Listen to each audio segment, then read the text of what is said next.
Ooh, man.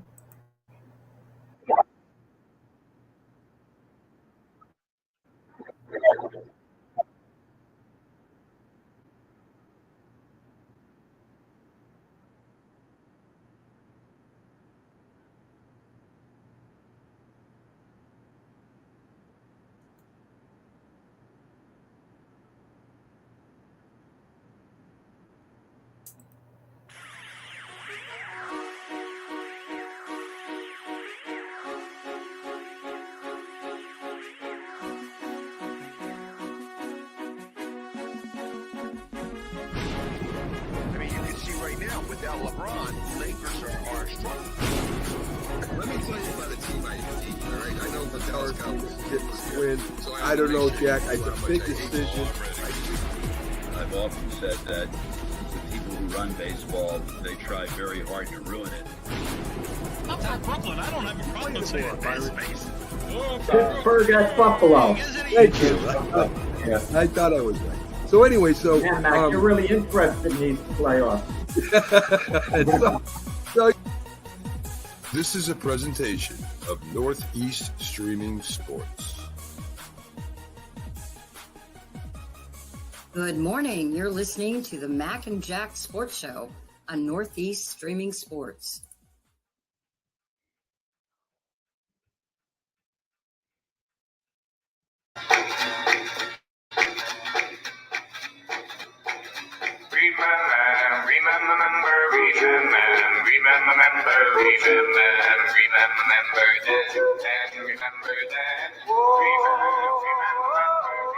good morning, everyone, and welcome to Sports Memory with Mac Doc.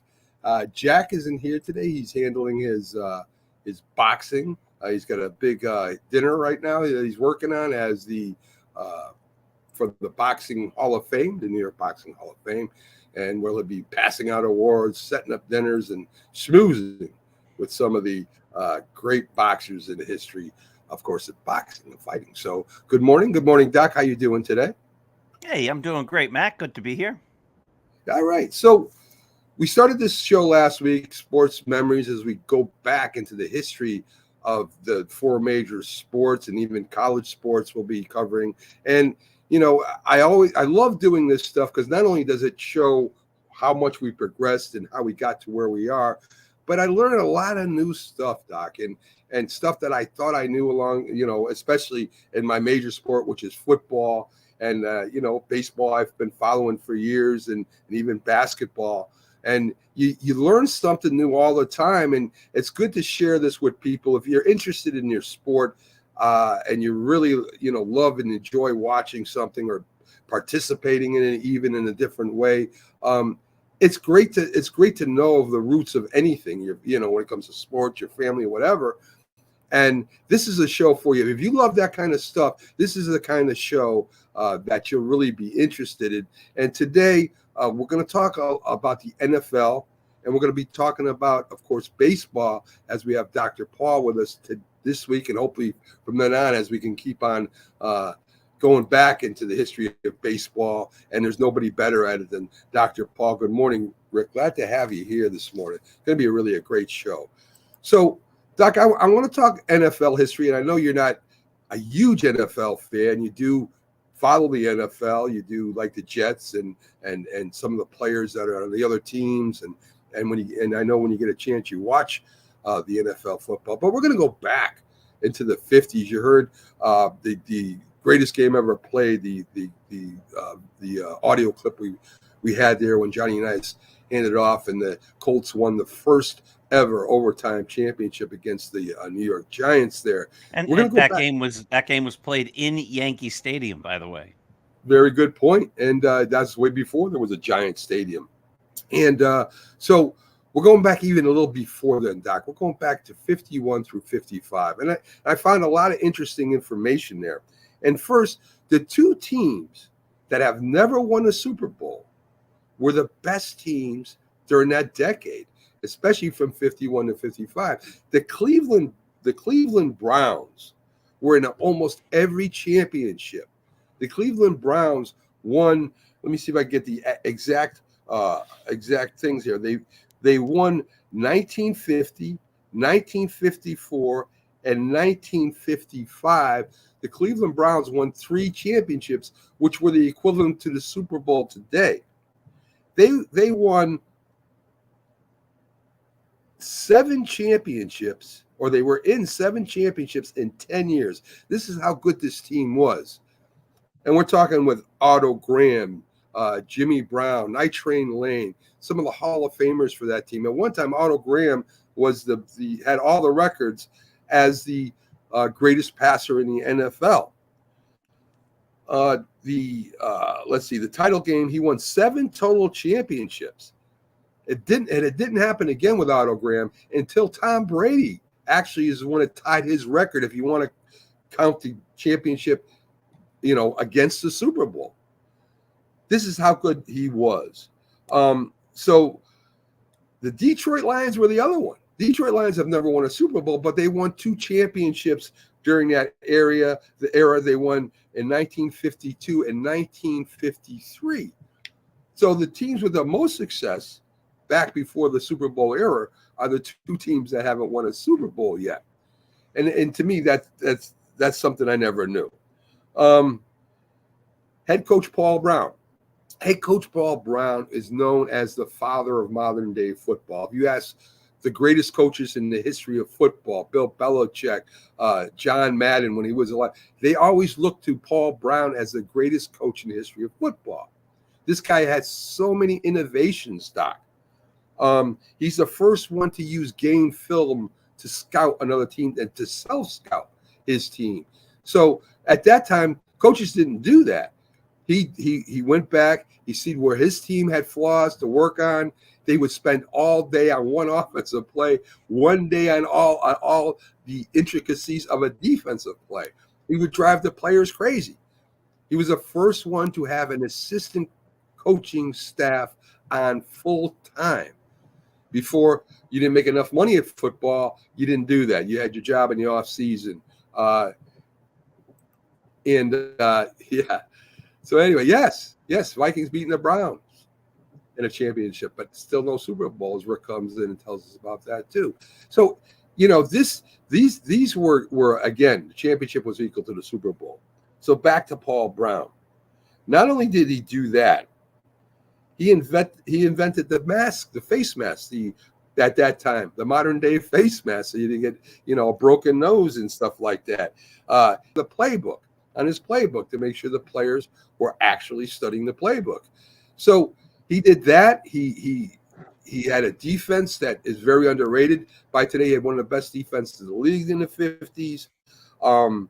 He also broke the color barrier, bringing in, Night Train Lane, Jimmy Brown. I'm trying to remember the running back before Jimmy Brown. Another running back that was a star in the league. So he was the first to break the color barrier, at least in Cleveland there. He gave the quarterback options at the line. He actually called the plays. Before that, most quarterbacks called their own plays. He called the play, but he gave Otto Graham what we call today, the options at the play where he could make a read and change the play at the line of scrimmage. So he was the first one to really invent audibles at the line of scrimmage. This is how far in advance he was. And of course, it showed, Doc, in the championship wins. And it only takes really one guy to start this. And if it's successful, everybody starts following it. So pretty interesting information, stuff that Paul Brown invented. He was part owner of the team. He moved to the Bengals. He had a winning season, but because he was so big and so powerful at the time, he kind of knocked heads with the owner there, and they ended up letting him go. But one of the most successful, they call him the father of modern day football, Doc. And hopefully, there's the new respect out there for Paul Brown if he doesn't have it already. So I found that very interesting, Doc. Your thoughts? I mean, I don't know if you've gone back and looked at any film before the Super Bowl era and watched any players or any plays, but it hasn't changed really that much, Doc. They say it's changed in the passing league. I'm going to give you some more information where maybe it didn't change as much as we thought. But what are your thoughts of these guys and these inventors or these innovators of games? It was in baseball as well as in football. Well, you're talking about teams that dominated, and why did they dominate, right? And so they dominated because they had a coach who was a big thinker. He thought outside of the box. Hey, good morning to Fluid Thoughts, by the way. He thought outside of the box. He came up with new ideas. He came up with new approaches. He was the one you just mentioned. He would drive the players crazy, you were mentioning, because of the fact that they would go over the same play over and over and over again. But it is through repetition, through purposeful practice, that we become good at what we do, and we become excellent at what we do, and we become the best at what we can do.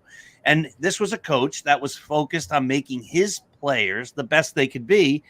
And the results, of course, are things you undeniable. You can't dispute it. They won and they won and they won. You talked about Otto Graham being in 7 championships and the Browns winning all the championships in 50, 54, and 55. And the innovations that he made. Here, I'll throw a little quiz at you. Uh-oh. The huddle was actually invented. I won't make it a quiz because nobody knows the answer except me, only because my kids went there. But the huddle, they never used the huddle in football until it was invented at Lafayette College, believe it or not. So there's a little plaque there by the football field at Lafayette that says where the huddle was invented. But this is how people become successful. They come up with ideas that nobody else thought of, the audible, the huddle, and things like this to help make their team have a competitive advantage. And it's obviously apparent that Paul Brown did that for the Browns. Yes. Yeah. And a lot, as I said, a lot of the coaches, Vince Lombardi, and all the great coaches that came after him, use some of these things that this guy invented.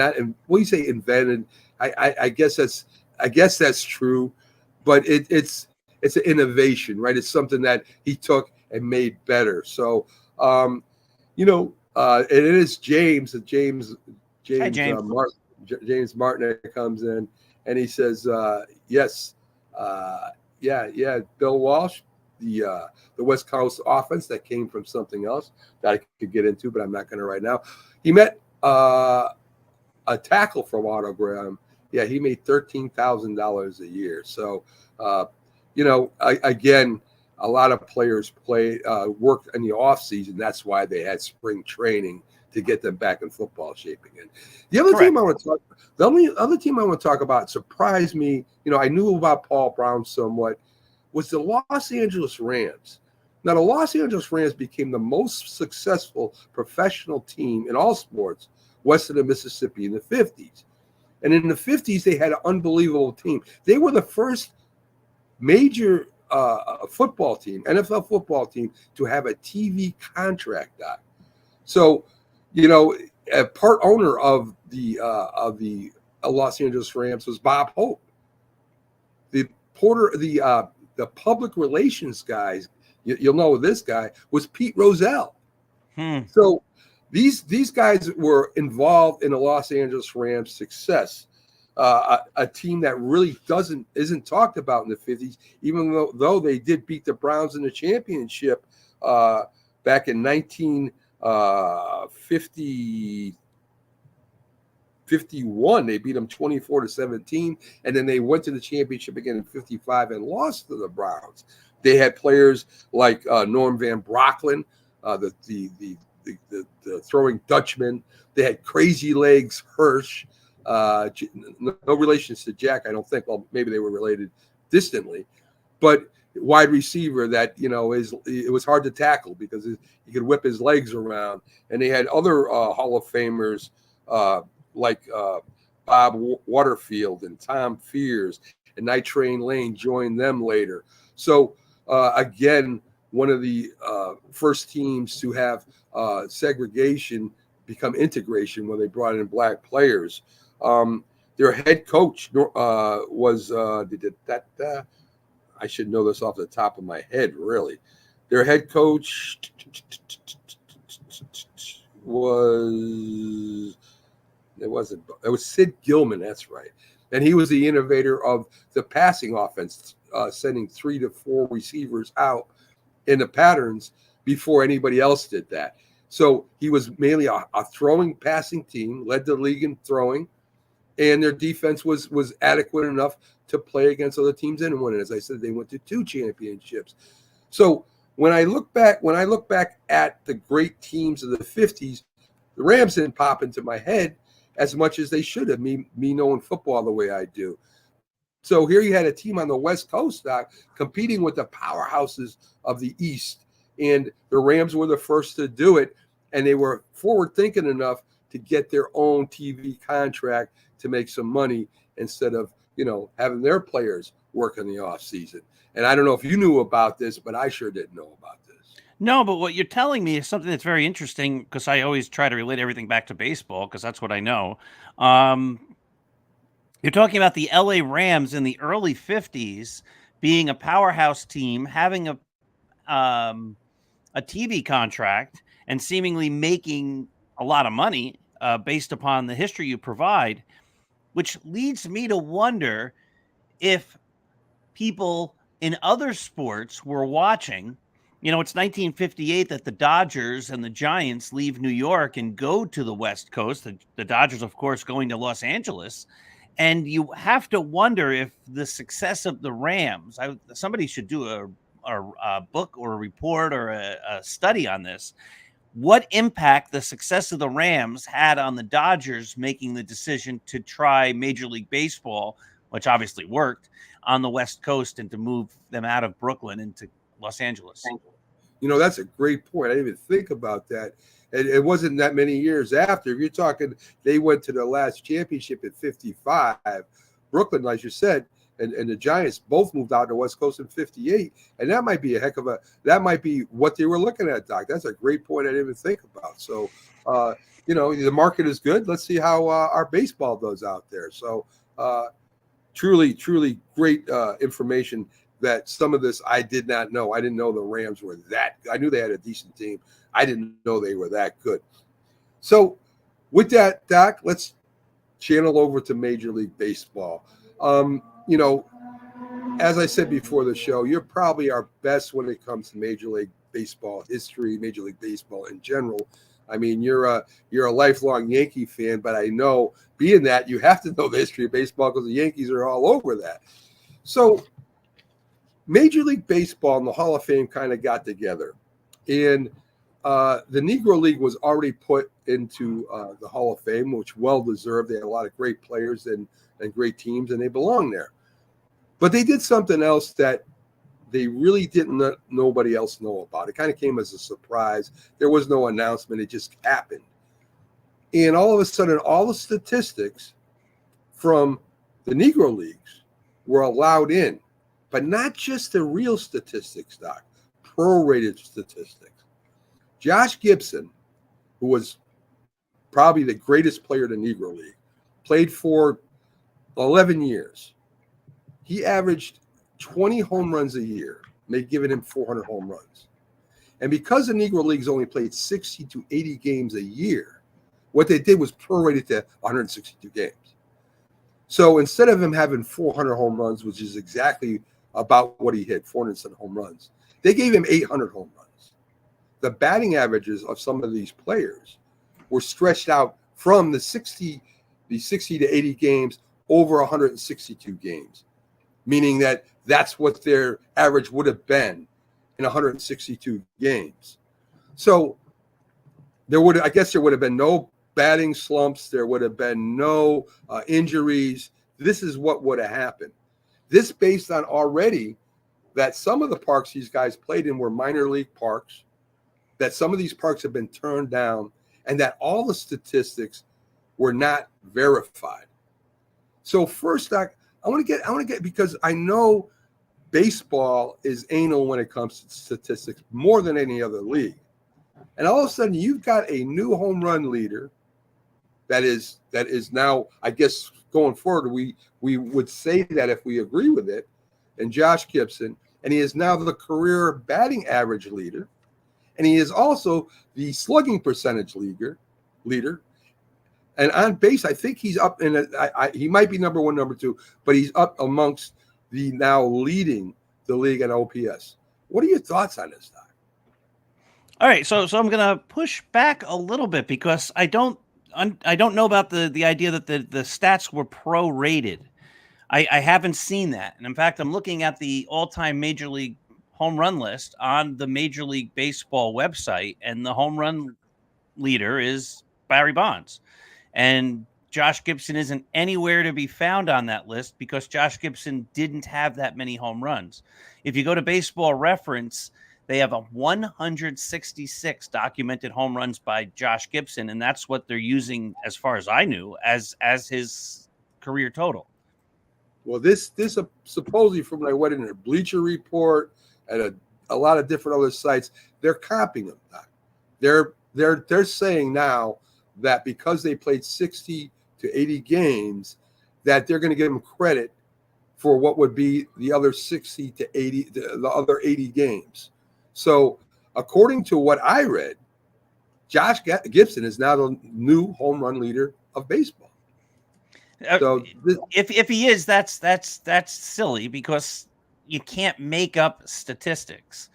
You have to go with what the statistics are. Now, Major League Baseball and Baseball Reference, who is really the place where the statistics are housed for most people to look. I don't think most people go to the MLB site if they're looking at stats. They go to Baseball Reference. They have been working for years to get the most accurate representation of the stats from the Negro Leagues and incorporate those into the official record. Right. Now, again, I hadn't heard anything about prorating. I did see that Josh Gibson is now the all-time batting leader. And you know, the question that comes up there is the fact that his career documented to this point, he just doesn't have a whole lot of at-bats and plate appearances. So he had 2,526 plate appearances. And I believe, and I was looking at this because right before the show, as you said, we were going to talk about it. I was trying to get the number. I couldn't get it, but I think the number prior to this decision to integrate the stats officially from the Negro Leagues, I think the number was 5,000 plate appearances is what you needed in order to be considered for some of those stats that are not accumulated stats, that are statistical stats, percentages. So like batting average, on base percentage, those things, those aren't counting stats. I think you needed 5,000 plate appearances. So Gibson's way short of that. If you go to Baseball Reference and you look at their career leaders, they're using 3,000 plate appearances, which obviously, again, Josh Gibson doesn't have. And by the Baseball Reference site, the all-time leader in batting is still Ty Cobb, but Oscar Charleston, who played primarily, exclusively actually in the Negro Leagues, is second all-time with 3,885 plate appearances. So I think there's that question of, do they have enough stats at this point? And I know they've been working on it for many, many years. There's an organization called Seamheads that has been documenting as much as they possibly can about all the records and the numbers that were accumulated in the Negro Leagues. The question is, should they do this, and should those numbers be incorporated into Major League Baseball? And I think that's where the debate comes. Was it wrong that the black players weren't allowed to play Major League Baseball? Yes, absolutely, 100%. Should their numbers in a different league count as Major League Baseball records? I think that's where the debate comes. And if you're going to count those stats, there are people that are saying, well, the Pacific Coast League was out in California. It was as good as, or at least in the area of the equivalent of Major League Baseball. Should the players who played in the Pacific Coast League, should those stats count? And then people are saying, well, if you're going to count the records from the Negro Leagues, should you count the records from the Japan Professional Association? Right. And if you do that, should Sadahara O be the all-time home run king? Right. Would Ichiro be the all-time hit king? Because, Sadahara O had more home runs than anybody else. Actual home runs, not prorated. And Ichiro, if you take his hits from Japan and add them up with his hits from the major leagues, he would be the all-time hit king. So I think these are things that they have to work out. They're hard, and their motives are in the right place. You want to recognize and appreciate the work that other baseball players did so that the historical record is complete. And you can then say, this player, Josh Gibson, his lifetime batting average, according to Baseball Reference, is, let me pull it up here, 373, which is higher than Ty Cobb at 366, I believe. Right. Right. That would make him the all-time leader in batting average. The question Right. is, do you say that he didn't have enough plate appearances to qualify for that? Or do you say that, you know what, he played, these are the records we have at the time, and of all of the people who played in professional baseball at any major league level of play, which the Negro Leagues were obviously a major league level, he is the all-time leader. And I think these are things that they're going to work through. That they're going to say, all right, this player didn't have enough at-bats or plate appearances. We're not going to count this number, but this guy did. We'll count that number. And they're going to still accumulate all these numbers together so that fans and people studying the game can get an appreciation of who the great players were. It wasn't Josh Gibson's fault. Cool Papa Bell, Satchel Paige, until the very end of his career, Oscar Charleston, and so many others. It wasn't their fault that they weren't allowed in Major League Baseball because their skin color was different. And so what they're trying to do is find a way to right the wrong and make those stats that those players accumulated part of the permanent record. Well, and you could say the same about the Japanese league. I mean, we were in World War II at the time. They weren't going to allow them to get into Major League Baseball at the time either here in the United States because of that, and of course because of their skin color. So this is what I summarized out of all this, and this is where me and Jack came to agreement. Maybe you'll agree, maybe you won't. If you want to say professional baseball, not MLB, because you could say that some of these leagues were as good as the MLB. Some of the minor leagues. I mean, AAA, you could say maybe as good as the Major League Baseball. If you want to say professional baseball and you want to put an asterisk or say that, okay, I can maybe go along with that.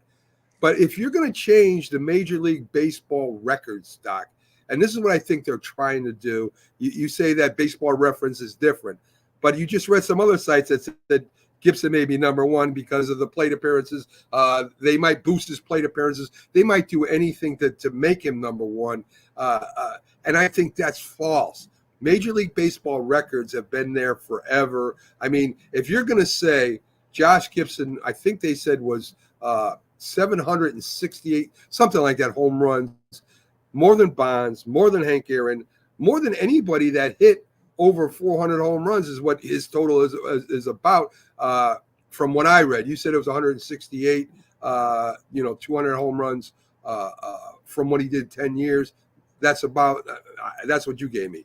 The stats are different every site I've looked at. I tell you, Bleacher Report says that's the way it is now. So if you want to say professional baseball, I might go along with you. But if we're going to say that, then all of a sudden the Japanese home run hitter king has more home runs than he does. So then we got to count that. And this is what I'm saying. It's too confusing for me, and it's going to be confusing for people in the future. I think you give the Negro Leagues their credit. I think you bring the Japanese League and you put them in the Hall of Fame too. They're leaders, and that's their part of the Hall of Fame. And that's what it is. That's the only way I think that you could get a true reading of what the true stats are. Because again, I don't know what ballpark Josh Gibson played in and how many feet it was to left center in certain ballparks, because they're not there anymore. They could be 250 feet to left center for all I know. So how can you verify that, Doc? And that is the biggest thing I have problems with here: verification, prorating, saying this amount of batting appearances on this site, this amount of batting appearances on that site. There's no clear, to me, you give Baseball Reference, which I'm going to check out after the show, most people go to, but according to them, he's not. Right. According to them, I'm looking at it right now. Career leaders in batting average, minimum 1,000 innings for pitchers, 3,000 plate appearances for batters. The all-time leader is Ty Cobb, 366. Next is Oscar Charleston, 364. Next is Rogers Hornsby. Next is Joe Jackson. Next is Judd Wilson. Next is Lefty O'Doul. It actually, when you bring up Lefty O'Doul, it adds to the discussion in a different way. Lefty O'Doul is not in the Hall of Fame. He had a very short career, but Lefty O'Doul is the guy who is credited for bringing baseball to Japan and making baseball in Japan so popular. And EJ and I have talked about this numerous times on the Start Spreading the News show. It is time, we believe, for Major League Baseball. It's actually not Major League Baseball, for the Hall of Fame, which isn't Major League Baseball. It's not the MLB Hall of Fame. It's the National Baseball Hall of Fame. They have a part. They acknowledge Major League Baseball. They work with Major League Baseball. They recognize the statistics of Major League Baseball, but it's not run by Major League Baseball.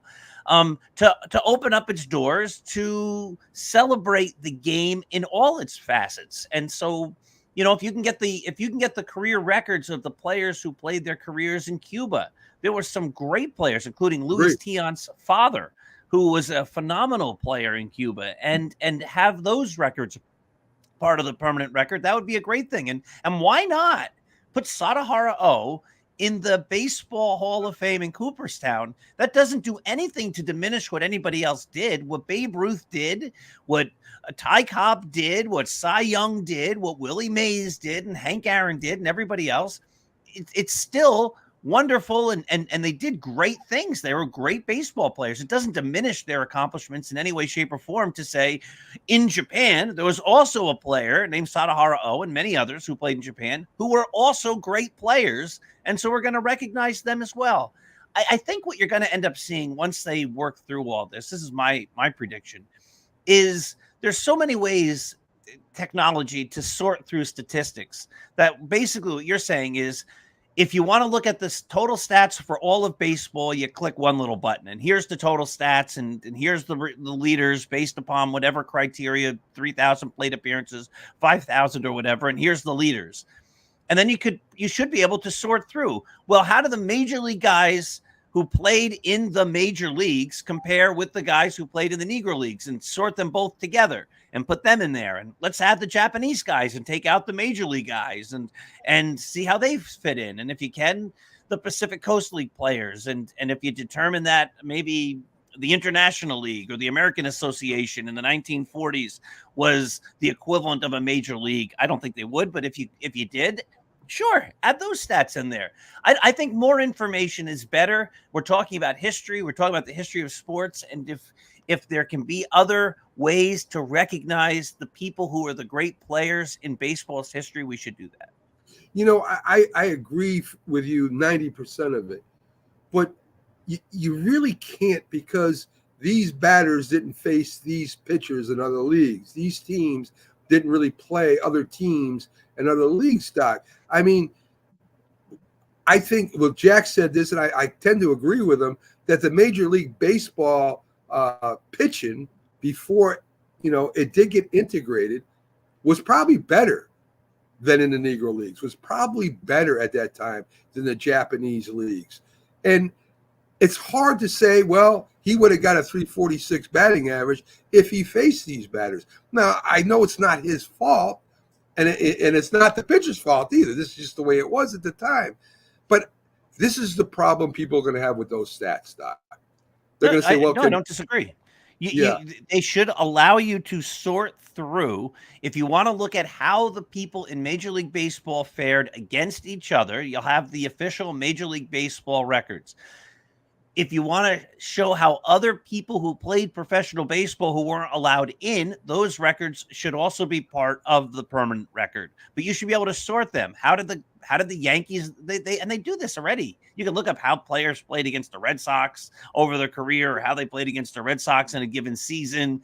They break it down. If you go on a Baseball Reference and you start digging, they have how many games you played at first base. I just wrote an article on Start Spreading the News, which I thought was kind of fun. It published yesterday. This is neither here nor there, but there was a player, you remember him, on the Red Sox named Butch Hobson. He played third base. He also played for the Angels. He was a third baseman. At the very end of his career, he signed with the Yankees, played for the Columbus Clippers in AAA. He was a third baseman. I made a list of all the guys who played third base for the Yankees in the 1980s. That's when he was with the Yankee organization. Butch Hobson, who was a career third baseman, played for the New York Yankees and never once played third base. Where did he play? When he played for the Yankees, he played first base. Why? Because that's just the quirky uniqueness of baseball. My point is that you can break down statistics and find like anything you want. And so you should be able to do that. How do the players in Major League Baseball fare against each other? These are the Major League Baseball numbers. Let's see, how did the players from the Negro Leagues compare with those guys? Now let's put those numbers in. Like, we could sort them with the numbers. We could sort them without them. Let's bring in the numbers from the Pacific Coast League, because that was a major league. There was no baseball west of St. Louis. Right. So let's take a look at how those guys did, et cetera, et cetera. And you should be able to sort through and differentiate and gain all this does is make people appreciate the game more. As you were talking about Paul Brown and Otto Graham, when you start to dig into the history, you start to learn more. You learn about different players, you learn about different games, you learn about different events. And if you allow for you to bring those players' names into the argument and into the discussion, you're only going to expand your knowledge and expand your appreciation for who those other players were, in the Negro Leagues and others, because you're going to say, wow, this guy was really good. And then you're going to spend some time researching that player and gaining an appreciation and learning about that. So I think the idea is noble. I think it's a good idea. And I think they have some kinks to work out. Well said, Doc. That's why I wanted to ask you, because you bring in different things that we didn't talk about. Well, let's get to 1951 to 1955 in the Major League Baseball area there.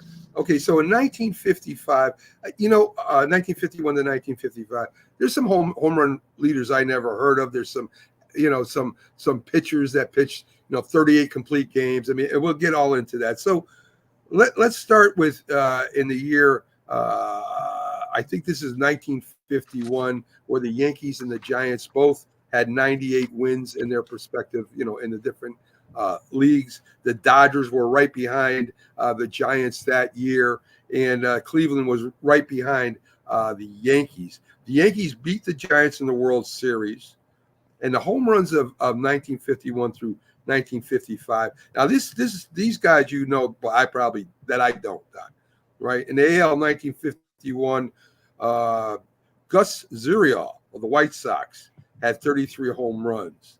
Larry Doby, the following year, had 32.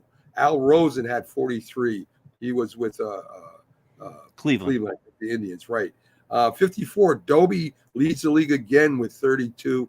And finally, we start seeing Mickey Mantle with 37 in 1955. Larry Doby, I never heard of, Doc. I mean, when you're talking about home run leaders and kings, I never heard of Larry Doby with the Indians. I knew the Cleveland had a good team, but I didn't know that they had a home run leader at the time. Yeah, Larry Doby came from the Negro Leagues and was one of the great players. I believe you're catching me off guard here, but isn't Larry Doby from Patterson? Let me just take a quick look here. Larry New Jersey, right? Doby. I think he's from New Jersey. From Patterson, I believe. Let me just check him out here on Baseball Reference. Uniform, Eastside High School in Patterson, New Jersey. Larry Doby. I wanted to make sure I got the right person and didn't say anything incorrect. Larry Doby integrated into Major League Baseball. Let me just again check my numbers here. 1947, he played in the major leagues. Yes, he did. He came to the Cleveland Indians not very long after Jackie Robinson broke the color barrier. It was the same exact season. So Jackie Robinson becomes the first African-American to play in the National League. And just very short while later, Larry Doby becomes the first African-American to play in the American League. And unfortunately, Larry Doby is overlooked in a lot of this because all the focus is on Jackie Robinson, rightfully so. But he was playing in one league, and back then the National League teams never played the American League teams, and they didn't all play in the same cities. And so with less fanfare, with less notoriety, Larry Doby faced a lot of the same challenges that Jackie Robinson faced. And Larry Doby, of course, is in the Hall of Fame, one of the great players. Was a coach later in his life with the Cleveland Indians, I believe, for many, many years. And yeah, he's one of the great pioneers of the sport. And his career, unfortunately, as you know, has been overshadowed. But we'll pull up his stats here again. Yep, he led the league in home runs in 52. He led the league in home runs in 54. Led the league in RBIs in 54. Led the league in on-base percentage that they didn't really look at back then in 1950.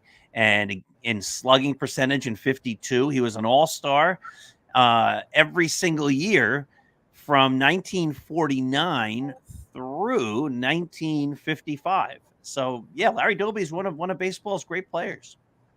Wow. Again, I really didn't hear Larry Doby as well. Maybe it's because of Jackie Robinson. I never heard of Larry Doby. I knew there was another Negro leaguer that came up and played at the time. Just didn't know it was Larry Doby.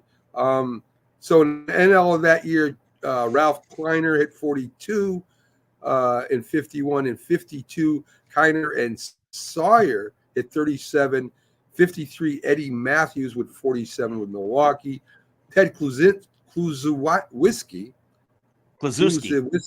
Yes, Kluszewski, 49 with Cincinnati. And Mays makes his first appearance with 51 in 55. Again, we know Willie Mays. I knew Willie Mays was from the Negro League. So right away, we're saying what you were just talking about with the Negro Leagues, Doc.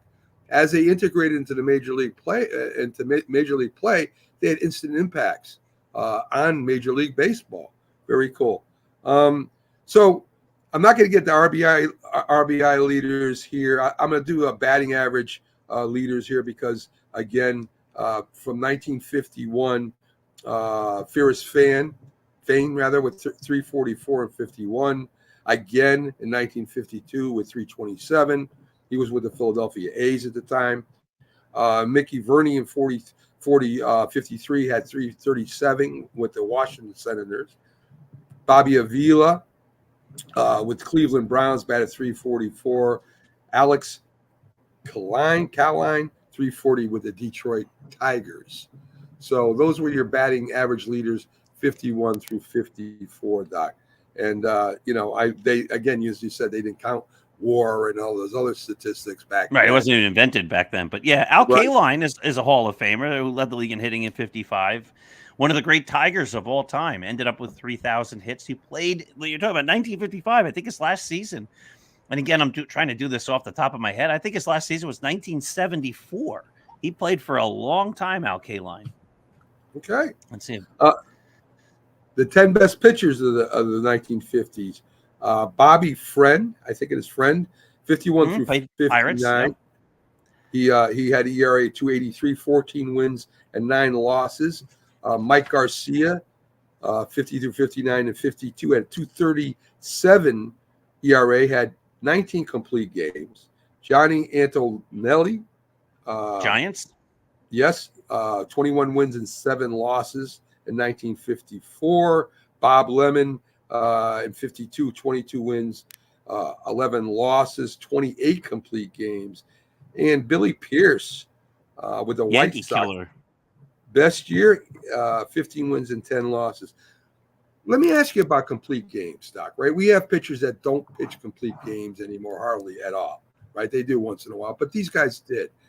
Do you think that their ERAs and maybe their losses were affected because they're pitching in the 8th inning or extra innings and, getting tired and giving up hits and maybe home runs? Do you think that affected their win-loss and the ERAs at that time? 100%. Absolutely. Number one, last night, Cody Petit for the Yankees pitched very well. He didn't even pitch through the 5th inning. You can't get a win in a game as a starting pitcher unless you pitch through 5 innings. So if you have guys who aren't even making it that deep in the game, we saw this a lot with Clark Schmidt last year. I think this happened with Luis Severino over the years. So he's trying to come back from injuries. If you're only pitching four plus innings in a game, you can't get a win. And, all the statistics today talk about how the third time through an order, the fourth time you go through an order, batters tend to do better and better against you for a number of reasons. Number one, you're not fooling them anymore. They've seen all your stuff. But number two, you're getting tired, right? You're 100 pitches, 110 pitches, 120 pitches, or whatever.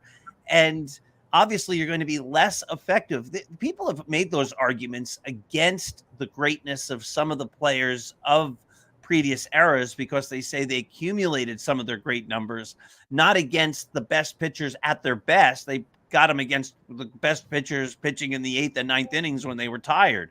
And so I don't know how accurate that is because I've never actually seen a true statistical study of how many home runs Babe Ruth hit, for example, against top pitchers after the 7th inning or whatever. I've never seen any study like that. It would be interesting to see. But that's one of the arguments. Obviously, your ERA is going to go up if you're tired and you're not pitching as well than it does in the first or second inning. And that's really the reason, because baseball managers and organizations want to win. That's why they go to the bullpens as early as they do, because you'd rather have a fresh arm pitching against a hitter than a guy going through the lineup a 4th time or a 5th time or even a 3rd time because he's tired and they've seen everything he can throw and they're going to be on him more. Yeah, I mean, that makes it it's common sense to me that of course you're going to get tired. I pitched before, not at that level in the senior leagues, and of course in the later innings, of course your fastball doesn't have the same amount of pop on it as it did in the first inning. There's no doubt about that. The best managers of the 50s, of course, Casey Stengel, 51, 52, and 53. The Yankees kind of dominated the 50s with their World Series team. Walter Alston. 1955 was one of the better managers that year. 1954, the catch with Willie Mays was in the World Series. Why did they make a big deal on this catch? It wasn't in the World Series, guys. I mean, this is the biggest game. This is the biggest game you're in, and you're making a catch like that. That's why it gets so much play. Lou DeRocher, was one of the greatest managers of the 50s. I don't know if I'm missing anyone, Doc, especially 51 through 55. Those are the three ones I came up with as the probably the better managers of that time period. Well, 55, of course, Walter Alston with the Dodgers. That's the magical season for the Dodgers. That's the year the Dodgers finally won the World Series. They finally took down the Yankees. The Bums were finally the champions. And, we were talking before about the Dodgers moving to the West Coast. You got to understand, like when you talk about history and you think about the context of these things, the Dodgers played the Yankees in numerous World Series, basically in the 40s and the 50s. The Dodgers fell short time and time again. And then in 1955, the Bums finally win. Johnny Padres is the pitcher. The Boys of Summer. Roger Kahn wrote that great book. Other books have been written about those teams. And they finally win the World Series. They climb Mount Everest and they finally win. And then 3 years later, 1958, they're gone. Like the emotions that the Dodgers fans must have felt to finally climb the mountain, to have your team make it to the top, and then to have it ripped your heart out, and see them not just move to Jersey City or something like that, where that would have been bad enough, but to move across the entire continent to go. You're not going to be able to go to their games. Yeah, no more games for you to go to. Yeah, it's just hard. It's heartbreaking. So, that's 55 is that big year. You talk about 51, 52, 53. The Yankees won the World Series all those years. 54, you mentioned Willie Mays' great catch. I believe there was a New York team in the World Series every single year throughout the 1950s. Wow. Many times it was both New York teams, but 54, right. The Giants were there, and the Yankees were also not there in 59. Oh, I guess 59, the Dodgers. I think it was the Dodgers against the White Sox, but the Dodgers would have been a New York team if they were still in Brooklyn. Right. I'll give you the big highlights of these years here. 5 teams relocated during the 50s. Boston Braves moved to Milwaukee. And of course, they eventually moved to Atlanta. The St. Louis Browns moved to Baltimore and become the Baltimore Orioles. in the 50s. You mentioned the Giants and Brooklyn Dodgers moving. So 5 teams relocated in the 50s. And before that, Doc, they're saying from what I read, from 1903 till the 50s, no team had relocated. So this happened in a quick span during this one decade with 5 teams moving. And not only, can you imagine right now if the Philadelphia... I think the A's moved, right? Yeah, the Philadelphia moved to Kansas City. Right. So can you imagine the Philadelphia A's still being in Philadelphia today? I bet they'd be well off right now, right? They would have all their support. They probably would have a heck of a team if they stayed in Philadelphia. So some moves were great. And some moves, I guess you could say the Philadelphia A's moving to Kansas City and finally to Oakland were not good moves. So, you just think about what, when these teams move, why they moved, and what they would be like today. And I think the Philadelphia A's probably be a successful team today. Maybe that owner would have never bought them out there in Oakland, and maybe they still be there. So kind of interesting to me. Of course, Joe DiMaggio retires in 51. One of the greatest hitters, fielders of all time. So he retires in 51. There was one writer. He was a Washington Senators fan, Douglas Wallop, who wrote a couple of novels in the 50s about the Yankees. One was turned into a play. The first one he wrote were the year the Yanks lost the pennant. I guess that was a deal he made with, or a fan, probably him, that made with the devil for the Yankees to lose the pennant that year. So Joe Hardy, I think, was the main character, and that became the Broadway play, Damn Yankees. Right, Damn Yankees. I thought, let me see if I got, yes, you are correct. In 1954, he wrote, and that became the musical Damn Yankees, which went on to, I guess, great heights. Have you ever seen that, Doc? Damn Yankees. All right, so here's the crazy story. The Yankees used to have a thing called Fan Fest. Right. And it was at the Jacob Javits Center. I only went once. I wish they would do stuff like this. I guess there's just too many people and things like that. But it was free.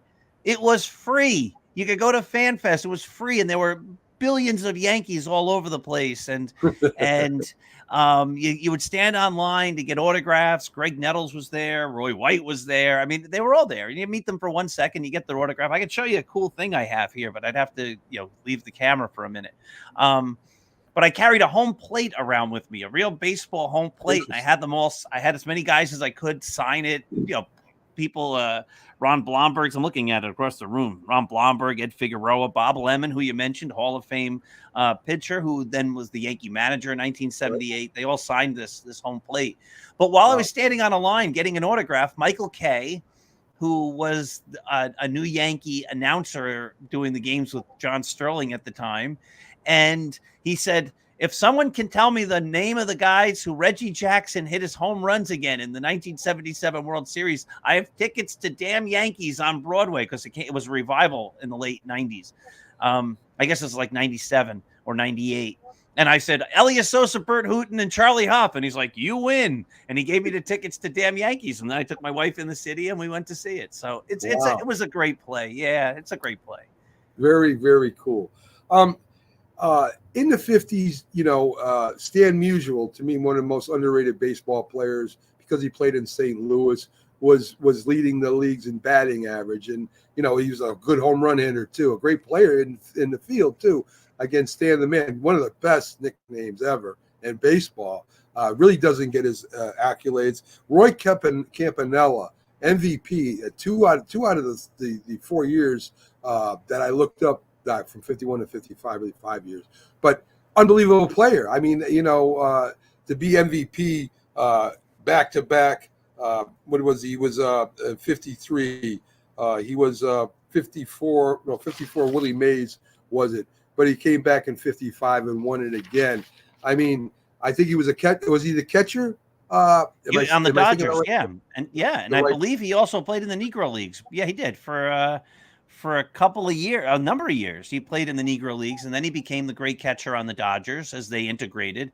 And part of the fun of those World Series matchups between the Yankees and the Dodgers was the fact that you also had 2 great catchers, Yogi Berra, who won a bunch of MVPs, and Roy Campanella, who won a bunch of MVPs. I was just going to say, I mean, that Yogi Berra was winning MVPs in the 50s still too. So I mean, as you're saying, you had two great catchers, great lineup, and again, here come the Negro Leagues into the MLB, making instant big impacts on the MLB. So for those of you, that when I've been talking about this, I don't think that these players deserved to be in a Hall of Fame. That's far from the truth. I haven't got any comments to that fact, but I'm just letting you know, I know the greatness of some of these players, and it happened in that when they played in the MLB. So, as Doc said before, I mean, some of these Negro League statistics belong there, and it's just the appearances that I have a little bit of a problem with. That's all. Rookies of the year, Doc, and a lot of these rookies I don't know because they didn't have much of a career after they won Rookie of the Year. Let me get some of these Rookie of the Year. 51's Gil McDougall, right? Am I wrong about that? Yes, you are 100% right. Yankee. Yep. You had Harry Bird. He was a Rookie of the Year. I don't have the team listed next to it. Here, Kuhn. I'm trying to say this right. Harvey Kuhn. Harvey Kuhn. Yeah. Yep. I don't know if he went on to have a great career or not. Not to. He actually became the manager, Harvey's Wallbangers of the Milwaukee Brewers in the 1980s. Yep, Harvey Kuhn. Did he invent the drink? That's what I want to know. If he invented the drink, I'm all. I think the drink came first, and then because that was when the Brewers had like Gorman Thomas and Ben Ogilvy and Cecil Cooper, and it was a powerhouse team, and so. He became the manager. He took over, I think, in 1982, halfway through the year. Again, I'm just trying to do this all from memory. And they really turned it around, and they were calling the team Harvey's Wallbangers. Yeah, but I think the drink came first. Roy Herb. Am I saying it right here? Roy Herb. Yeah, Score. I'm not sure. Herb Score. There you go. Herb Score. Rookie of the Year. Roy. That's great left-handed pitcher. Now here's a story about two great rookies of the year. Gil McDougall, I believe, hits Herb Score with a line drive that really negatively affects Herb Score's career, and also at the same time Gil McDougall's, because he doesn't ever really want to he becomes a little bit shy about hitting the ball up the middle. Gil McDougall was a really great Yankee. Was a star at third base, was a star at shortstop, was a star at second base. But his career, some people feel, was less than it could have been because he hit a line drive at Herb Score that really wrecked Herb Score's career. He was projected to go on to greatness. Very interesting. And, of course, probably the most memorable moment was the shot heard around the world, 1951, Bobby Thompson. A lot of people think that he had a little heads up because the pitch came in high and he took it deep as the Giants won the pennant back in 1951. Doc, I don't know. I mean, if he did get a heads up, it's a fastball high. He still has to hit it and hit it for a home run, as a matter of fact. So if he was tipped off, I guess we'll never surely know. But if he denies it, yes, he still has to make contact with it and drive it out of the park. So, folks, next week, Ty Cobb. Doc mentioned a couple times during the show. We're going to do a special on Ty Cobb. Part of the program will be dedicated to it. And he's been known as a racist, a drunk, a fighter, a nasty player, sliding with his cleats up and all this stuff to injure people. Well, we got a little more truth than what you've heard. And what you might have heard might be almost totally false. So it's going to be really interesting next week to take a story or a legend, that was, not a negative legend, not just on field, but off field. And maybe we're going to see that that isn't true. So a little tease for you for next week. Me, Doc, and hopefully Jack is back with us. Until then, folks, thanks for tuning in to Sports Memories, where on this show, the past meets the present. So thank you for joining in. And Doc, thanks for, again, it was great having you on the show because, I mean, you're doing things off the top of your head that I would have to go back and look up again. So I'm, again, glad you were on here. Folks, thanks for tuning in to more of the Big Football Show and more. And we'll see you tomorrow. Have a great Saturday, folks. If you're going out